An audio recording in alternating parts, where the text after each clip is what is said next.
Salamat katropang Larsanyol sa ato ang pulso ng Pilipino.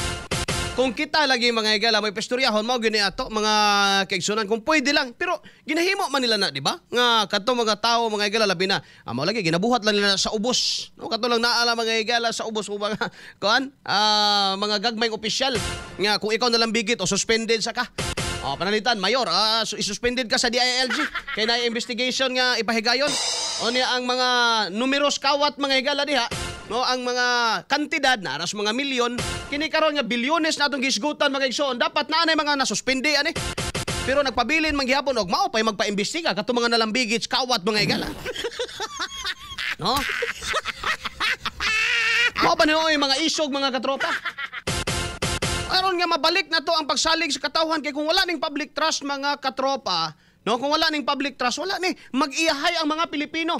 Ang mga leader magpuyog ilang kaugalingon, padung sa ilang kaugalingong direksyon, ang mga tao sad mga katropa tugkan pog way pagpakabana, wala na pod mga kaigsunan. Makaluluoy ang atong nasod. So unsa may dagwise Pilipinas nga atong ipaabot mga higala sa mga musunod nga henerasyon. No, sa atong mga anak, sa atong mga apo, mga kaigsunan, ato maning responsibilidad, ato ning kaakuhan, kay ato ning nasod mga igsoon. Gwapo man unta ning Pilipinas, bay. Kaya ning magbalukan ning Pilipinas, gwapo na. Plastado na gyud kaayo ang Pilipinas. Ningon ka mga higala sa ato ang mga institusyon, okay ta, no?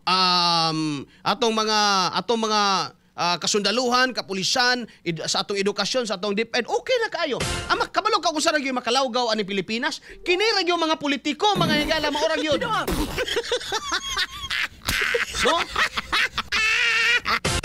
Kay tanaw nako karon kinira mo mga politiko ang dili maigo mga higala aning ginatawag nato nga Republic Act 6713 kining Code of Conduct and Ethical Standards mga higala for public officials, but they are public official elective. Mas dapat doble pa gani mga higala ang ilang pag-amping. Ngano man ha? Because ang ilang gahom mga higala, it emanates from the people nga nagpili nila. Panalitan, unsay kalainan, puro ni sila public official, puro ni sila public servant.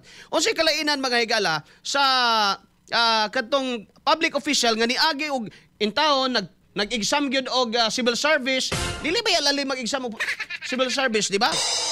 Makaingon pa gani ka nga kadto na gyud sila katungod po diha mga higala ano man, dili lalim mag-exam og kuan gyud na talent gyud na sa tao or skills gyud na sa tao, edukasyon na sa tao mga higala. Og kita watay labot sa ilahang pagkapili diha. Ang ilang sweldo technically gikuha lang gyapon sa panudanan sa gobyerno, pero nganong ni rise sila mga katropa sa ni ana nga ranggo tungod sa ilang paningkamot mga kaigsunan, no, tungod sa ilang pag-eskwela, no, ay nga narasan mga katropa ma-apply nato sa mga opisina sa gobyerno. Dapat gani doble og mas hugot mga higala ang ka-istrikto nga ato ipahamtang ngadto sa mga public official kay aside from igura sa ni kapyot diha mga higala for a short term for 3 years or 6 years mga igsoon, kung wala ka mo pili nila mga higala dili sad na sila diha makapaingon. Kaya ngoban diha, wa man jud makasudo gobyerno, di gani madawat dito sa opisina mga higala sa City Hall. Pero kay napili man mga igsoon, napili man sa tao, amo tong giluksohan niya tanan, mao na karon mura nagsikinsa ning uban. Bullseye. Panahon na siguro mga higala nga istriktohon nato ning atong ginatawag pagpatuman nato mga higala og Code of Conduct and Ethical Standards para sa mga public official unya. Dublihon nato ang ka-istrikto niadto mga pinili, mga elected public official mga katropa. Alas 8:50 na may galantag na sa atong pagpanaguban-uban. Katapusan dong, palihog ko pakita na dong. Kining nahitabo karon mga higala nga insertion. Although moingon sila nga kato kunong mga pamahayag ni Saldico, ito sa shadow confession mga higala og walay bearing in the court of law kay dili to mga higala under oath.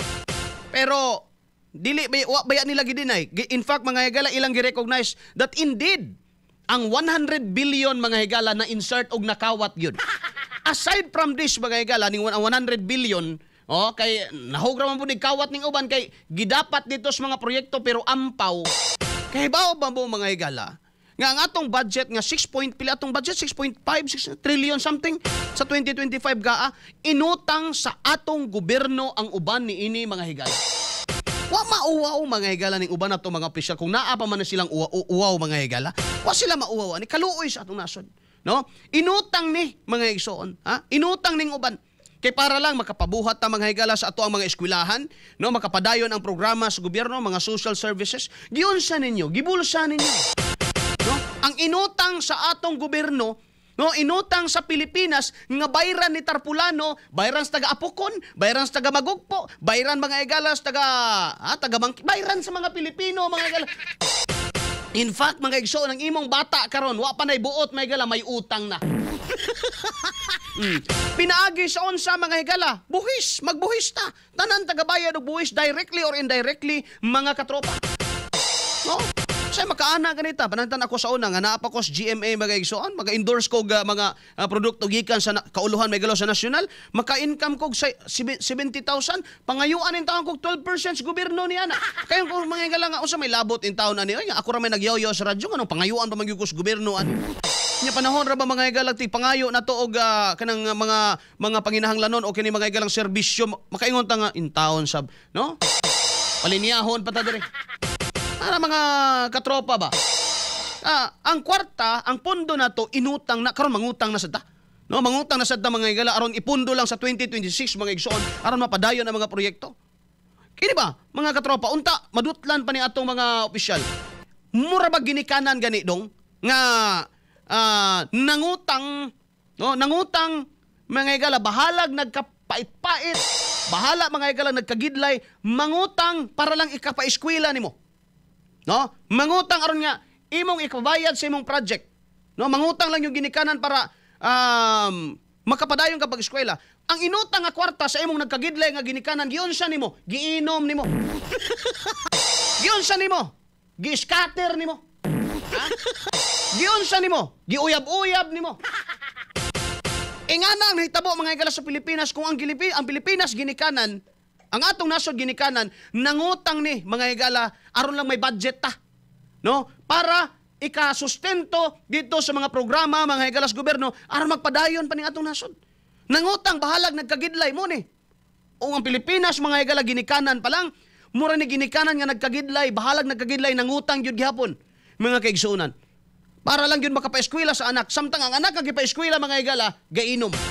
Samtang ang anak kagipa-eskwela mga igsoon, gasugal.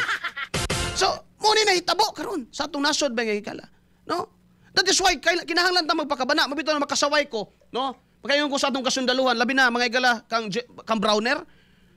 General Browner, wag kang magpaka-brownie. Ha? Imbestigahan daw nila kung doon na by foreign aid sa mga protesta o mga rally nga nahitabo. Gibuguan gyud mo sa mga Pilipino, do not underestimate the power of the people nga mosinggit mga igala sa sitwasyon karon. Kay gusto ninyong ipalabas nga naay nag-supply o naay pundo nga niabot para i-destabilize ang Pilipinas mga igala. O kabalo na ko unsang nasura ang inyong gina-point out diri, China ra. China ra. No, lain mo kuno noon nga imbestigahan nila mga igala kung naabay foreign funds nga nisulod sa mga nahitabo nga mga rally kadto naparabay trillion march karong November 30. To nakalabay nga rally mga igala sa INC o katong sa EDSA. Gusto nilang imbestigahan karon mga igsoon kung do na bagay foreign aid nga nisod. Ako makaingon ko dili na kinahanglan og foreign aid para mosinggit ta nga kurakot ang atong gobyerno bay. Bullseye. Ha? Kinahanglan pag na ipagawas nga naay laing nasod mo tabang nato. Nakaminos gyud mo sa gakagahom sa matag Pilipino mga higala nga mosinggit batok sa korupsyon karon nga nahitabo mga higala sa atong nasod. Bullseye. Sir, kinahanglan pag yung tagingana. Ang atong ipagawas nga ipalutaw gyud nato diri nga basig ni pundo ang nikuan ng China. Ay binuang ni istoryaha mga higala. Katungod na sa mga Pilipino, mga kahigalaan, labi na ng mga tao nga nalambigit because they are elected official. No? Klaro kay na sa atong konstitusyon. Ilahan ang katungod nga mosinggit. Ilahan ang katungod. Ayun moingon pa gyud si Secretary John B. Cremulya, katong nag-ingon nga BBM resign, duol to sa sedisyon. Binuang og nagdadanag armas dia may galagi bato ng Malacañang da pwede pa. Nang disturbo na peace and order pero kung nagsinggit lang na dia magayagala og nagpagawas sa ilang gibati unsa may kalainan namo og nila dito nga nagasinggit og nako diri nga gayaw-yaw parihara man na. Sila lang dito sa karsada. Ako na address kahanginan. No? So asa naman atong kagawasan din na mga katropa. No? Ang 100 billion nga insertions by baliko nako nga gikawat kaugmaon sa nasod gitabla. mga kaigsunan. Daw ginikanan usa ka ginikanan nga nagkagidlay ang atong nasod, mura ginikanan nga nagkagidlay, naglisod, nagpait, pero bahala na nangutang lang gyud gyapon aron makapaeskwelag anak. Pero ang anak kagipaeskwela mga higala tuwa nagluling hayaw. Maura po ni nahitabo sa atong nasod. Gapait ang Pilipinas, pero sige lang, mangutang sa gawas. Ngano man para may pondo ta. Ang pondo asa gipaingon, gibulsa may ganas mga buaya. Alas 8:57 na may galantag na sa itong pagpanaguban-uban. Bueno, wa na ko'y oras mga katropa makaaginod sa unahan. Salamat! Kinanglang yung nakasanton plus gold ta, mga katropa. Para nindot o healthy kanunay atong panlawas o stronger immunity mga kaigsunan. Mosunod karon taon-taon may galang atong kapulisan no sa Davao del Norte Police Provincial Office alang sa programa